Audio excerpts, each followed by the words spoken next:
Hello दोस्तों, welcome to my YouTube channel mister Chandra classes. दोस्तों fairy queen में कुल 12 कैंटोस हैं। हमने पिछली वीडियो में 4 कैंटोस को डिस्कस किया था और हम आज की वीडियो में भी अगले 4 कैंटोस को देखेंगे। दोस्तों हमने लास्ट के कैंटोस में देखा था कि डुएसा रेड क्रॉस को लूसीफेरा के महल में ले आती है और यहाँ पर रेड क्रॉस को मिलता है सेंस फॉय का सबसे छोटा भाई सेंस जॉय, जो कि रेड क्रॉस के ऊपर हमला कर देता है।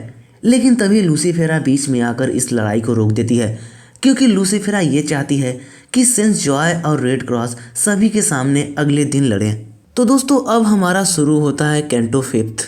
दोस्तों अगली सुबह होती है। रेड क्रॉस और सेंस जॉय एक दूसरे से लड़ने के लिए तैयार रहते हैं। दोनों नाइट युद्ध के मैदान में आते हैं।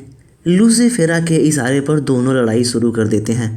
दोस्तों दोनों नाइट बड़ी ही बहादुरी से एक दूसरे का सामना करते हैं। इस लड़ाई में एक वक्त ऐसा भी आता है जब सेंस जॉय रेड क्रॉस के ऊपर हमला करने वाला होता है। ये चीज देखकर डुएसा बहुत खुश हो जाती है और तभी दोस्तों रेड क्रॉस डुएसा को नोटिस कर लेता है। दोस्तों मैं आपको बता दूं कि भले ही डुएसा रेड क्रॉस के साथ है, लेकिन वो मजबूरी में है, क्योंकि रेड क्रॉस ने उसके नाइट सेंस फॉय को मार दिया था। इसलिए डुएसा के पास अब कोई चारा नहीं था, वो कहीं नहीं जा सकती थी, इसलिए वो रेड क्रॉस के साथ रुकी थी। लेकिन इस लड़ाई में वो चाहती थी कि रेड क्रॉस नहीं बल्कि सेंस जॉय जीते। दोस्तों रेड क्रॉस डुएसा का रिएक्शन देख के काफी गुस्सा हो जाता है और उसे शर्म भी आती है। रेड क्रॉस जैसे ही सेंस जॉय पर हमला करने वाला होता है, एक काला बादल आता है और सेंस जॉय को उठा ले जाता है। डुएसा भी सेंस जॉय के पीछे भागती है। दोस्तों ऑफिशियली इस लड़ाई को रेड क्रॉस जीत जाता है। रानी लूसीफेरा उसकी बहादुरी के ऊपर उसको सराहती हैं और उसका मरहम पट्टी करवाने के लिए उसे महल में भिजवाती हैं। अब दोस्तों रेड क्रॉस डुएसा के बारे में सोचता है। वो कहता है कि डुएसा के आंसू झूठे थे, उसने उस पर विश्वास करके बहुत बड़ी गलती कर दी है। दोस्तों जब कुछ वक्त बाद डुएसा दोबारा राजमहल आती है तो वो देखती है कि रेड क्रॉस वहां से जा चुका है। दोस्तों यहाँ पर हमारा कैंटो 5 समाप्त होता है। अब हम देखते हैं कैंटो 6 को। अब दोस्तों रेड क्रॉस अकेला पड़ गया है और वो ऊना को याद करता है। उसे इस बात का पछतावा होता है कि उसने डुएसा के चक्कर में आकर ऊना को त्याग दिया। वो ये भी कहता है कि वो ऊना के सच्चे प्यार को पहचान न सका। उधर दोस्तों ऊना सेंस फॉय के जाल में फंस चुकी है रेड क्रॉस को खोजने के चक्कर में। दोस्तों आर्ची मागो को हराने के बाद सेंस लॉय ऊना को जंगल ले जाता है। सेंस लॉय ऊना को अपनी रखैल बनाना चाहता है। पहले तो ऊना को फुसलाता बहलाता है। जब ऊना उसकी बातों में नहीं आती तो वो ऊना के साथ जबरदस्ती करने लगता है। जैसे ही सेंस लॉय ऊना के साथ जबरदस्ती करता है, ऊना चीखने लगती है। ऊना की आवाज़ वुड गॉड्स यानी जंगल के देवताओं के पास पहुंचती है। वो लोग तभी ऊना को बचाने वहां पर आ जाते हैं। दोस्तों उन वुड गॉड्स को देखकर सेंस लॉय वहां से भाग जाता है। सेंस लॉय के भागने के बाद वो सभी वुड गॉड्स ऊना के पास आते हैं। वो लोग ऊना को ऐसे ट्रीट करते हैं जैसे ऊना कोई गॉडेस हो, यानी कि कोई देवी हो। ऊना समझ नहीं पाती कि आखिर वो सभी वुड गॉड्स ऊना को इतनी रिस्पेक्ट क्यों दे रहे हैं। तभी दोस्तों वहाँ पे एक नाइट आता है, उसका नाम होता है सेट्रन। सेट्रन वुड गॉड्स को विश्वास दिलाता है कि वो ऊना को प्रोटेक्ट करेगा। अब दोस्तों सेट्रन और ऊना रेड क्रॉस की तलाश में आगे बढ़ते हैं। वो लोग जैसे ही कुछ आगे जाते हैं उनको एक आदमी मिलता है। देखने से वो आदमी एक तीर्थयात्री जैसा लग रहा था। वो ऊना और सेट्रन से इस बात का दावा करता है कि उसने रेड क्रॉस को मरते हुए देखा है। ऊना ये बात जैसे ही सुनती है उसको एक झटका सा लगता है और वो बेहोश होकर नीचे गिर पड़ती है। अब सेट्रन किसी तरह से ऊना को संभालता है और कहता है कि वो रेड क्रॉस की मौत का बदला लेगा। दोस्तों ऊना को इस बात पर भरोसा नहीं है कि रेड क्रॉस मारा गया है, इसलिए वो सेट्रन के साथ रेड क्रॉस की तलाश में आगे बढ़ती है। ऊना और सेट्रन आगे एक नाइट से मिलते हैं। सेट्रन उस नाइट के ऊपर आरोप लगाता है कि तुमने ही रेड क्रॉस को मारा है।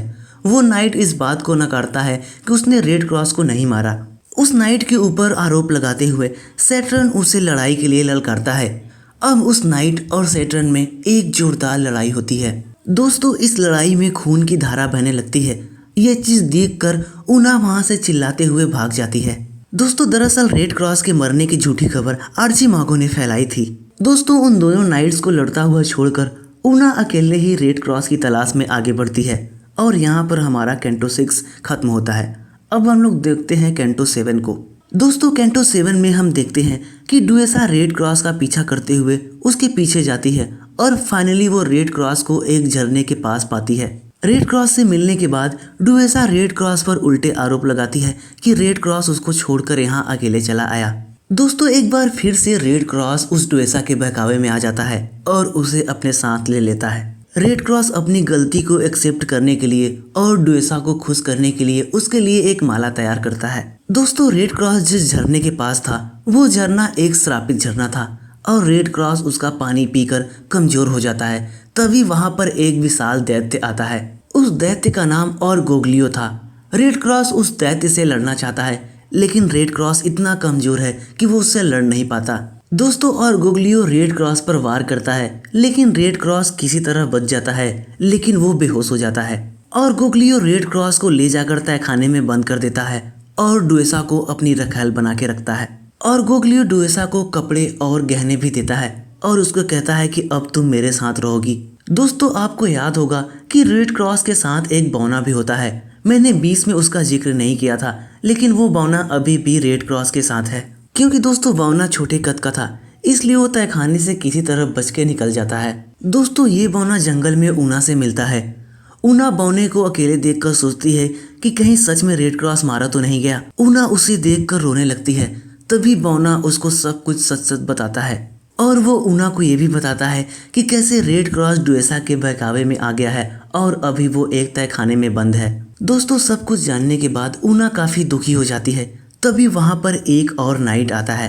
दोस्तों ये नाइट किसी राजा की तरह दिखाई पड़ रहा था क्योंकि उसने बहुत सारे आभूषण पहन रखे थे। दोस्तों वो नाइट ऊना को दुखी देखकर उससे पूछता है कि तुम्हारे साथ क्या हुआ। ऊना उसे सब कुछ बताती है। वो नाइट कहता है कि वो ऊना की सहायता करेगा। अब दोस्तों बौना उस नाइट और ऊना को लेकर उस किले की तरफ बढ़ता है जिसके तहखाने में रेड क्रॉस कैद है। यहाँ पर हमारा कैंटो 7 समाप्त होता है। अब हम देखते हैं कैंटो 8 को। दोस्तों वे सभी किले के पास पहुंचते हैं। नाइट के पास उसका अपना एक खुद का सहायक था। उसका सहायक बिगुल बजाता है और गोगलियो अपने तहखाने से बाहर आता है। दोस्तों और गोगलियो के पास एक गदा था। अब उस नाइट और गोगलियो के बीच लड़ाई शुरू हो जाती है। दोस्तों वो दैत्य काफी बड़ा था और वो अपने गदे से लगातार उस नाइट के ऊपर हमला किए जा रहा था।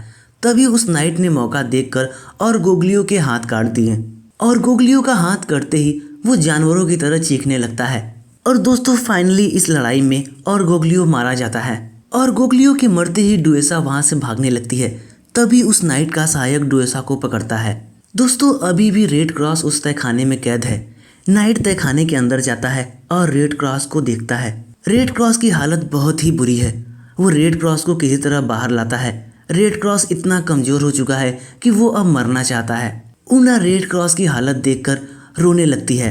वो नाइट रेड क्रॉस और ऊना दोनों को समझाता है और कहता है कि सुख और दुख जीवन का हिस्सा है, वो कभी भी आते रहते हैं, इसलिए हमें सुख और दुख दोनों को एक्सेप्ट करना चाहिए और अपने लाइफ में आगे बढ़ना चाहिए। और तभी दोस्तों वो नाइट डुएसा के असली चेहरे को सामने लाता है। वो डुएसा के कपड़े खोल देता है। डुएसा के शरीर पे बहुत सारे काले धब्बे थे। डुएसा एक चुड़ैल थी। अब रेड क्रॉस भी डुएसा की सच्चाई देखकर समझ जाता है कि डुएसा की वजह से उसकी ये हालत है। दोस्तों अब ऊना रेड क्रॉस को दोबारा पाकर बहुत खुश है। यहाँ पर हमारा कैंटो 8 खत्म होता है। दोस्तों अब बाकी के बचे 4 कैंटोस को हम वीडियो के लास्ट पार्ट में डिस्कस करेंगे, यानी कि वीडियो के अगले पार्ट में। दोस्तों आई होप कि आपको वीडियो ज़रूर पसंद आई होगी। अगर आप किसी टॉपिक पर वीडियो चाहते हैं तो हमें कमेंट बॉक्स में ज़रूर बताएं, या तो आप मुझे डायरेक्ट इंस्टाग्राम पर मैसेज कर सकते हैं। तो दोस्तों मिलते हैं अपनी अगली वीडियो में, तब तक के लिए गुड बाय।